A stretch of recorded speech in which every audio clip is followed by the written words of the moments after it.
आयुर्वेदात सांगितलं ना की तूप वापरलं पाहिजे, तर तुम्ही हो पण लोकांना वाटतं अरे बापरे तूप खाल्लं की मला परत फॅट वाढेल, हो. तर काय करायला पाहिजे आणि तेल कुठलं वापरावं? तूप चांगलंच आहे शरीरासाठी, आयुर्वेदाने पण सांगितले, पण गाईचं तूप असणं गरजेचं आहे. अच्छा, म्हशीचं नाही चालणार? नाही, that is high fat, high calories झाले. कारण म्हशीचा तुम्ही टेंडन्सीज जर बघाल, म्हैस आपल्याला कुठे दिसते पॉन्डमध्ये एकदम लेझी, तो स्वभाव त्याच्या प्रोडक्टमध्ये उतरलेला असतो. कारण तिचा स्वभावच आहे की लेझीनेस आहे तिच्यामध्ये भरपूर, आणि ते तुपामध्ये पण मग दूध आणि तूप everything is high fat.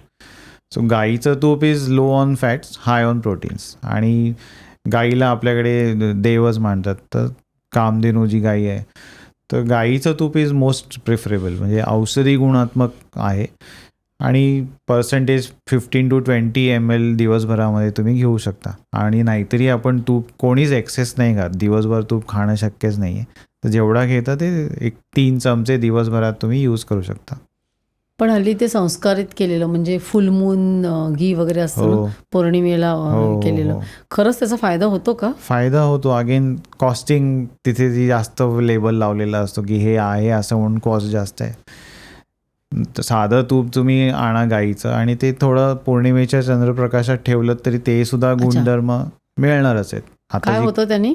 Kojagiri जी होती, हो, शरद पौर्णिमा, आपण त्याला त्याच्यात- आपण म्हणतो की 16 कला चंद्रामध्ये दिसतात आणि ते प्युरिफाय करतात. त्या रेजनी ते प्युरिफाय होतात, मल्टिप्लिकेशन होते त्याच्या बेनिफिट्समध्ये. म्हणजे जे पावसाळ्यात पाणी साचलेलं असतं नद्यांमध्ये, पॉन्ड्समध्ये, ते ह्या शरद ऋतूच्या लाईट्सनी, पौर्णिमेच्या चंद्रप्रकाशाने ते प्युरिफाय होतं. तेवढी पॉवरच्या कोजागिरीच्या चंद्रामध्ये. तर ते तुम्ही घरी पण करू शकता. जे प्रोडक्ट्स आहेत अवेलेबल, ते बिलोना तूप येतं, एक संस्कारित तूप येतं, ते खूप चांगले, म्हणजे हेल्थसाठी खूप चांगले.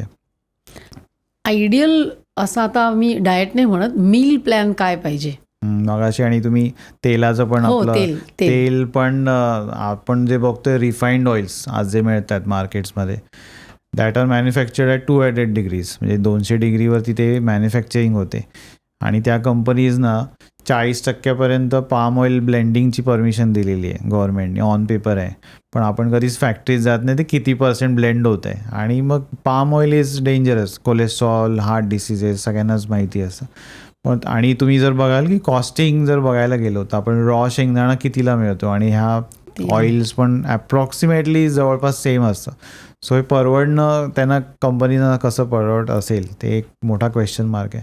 So cold press oils are always good. म्हणजे लाकडी घाण्याची तेलं किंवा वूड प्रेस ऑइल ज्याला आपण म्हणतो, लाकडी घाण्याची तेलं ही 30 डिग्रीवर मॅन्युफॅक्चरिंग होतं, म्हणूनच त्यांना कोल्ड प्रेस म्हणतात.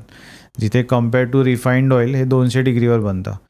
तर आणि 200 डिग्री हीटला सगळे न्यूट्रिएंट लॉस पण ऑलरेडी झालेला असतो. ऑलरेडी ट्रान्सफॅट तयार होऊनच आपण ते कन्झ्युम करत असतो. सो कोल्ड प्रेसमध्ये न्यूट्रिएंट्स प्रिझर्वड आहेत. तुम्हाला जी सीड ऑइल पाहिजे असेल ती सीडचा ऑइल तुम्हाला 100% भेटतं आहे. सो हेल्थ बेनिफिट्स इकडे जास्त आहे आणि तिकडे कोलेस्ट्रॉल कमी होईल. पण रिफाईंड ऑइलने कोलेस्ट्रॉल वाढू शकतो पाम ऑइल असल्यामुळे. ओमेगा 3 मिळतं परत कोल्ड प्रेसमध्ये.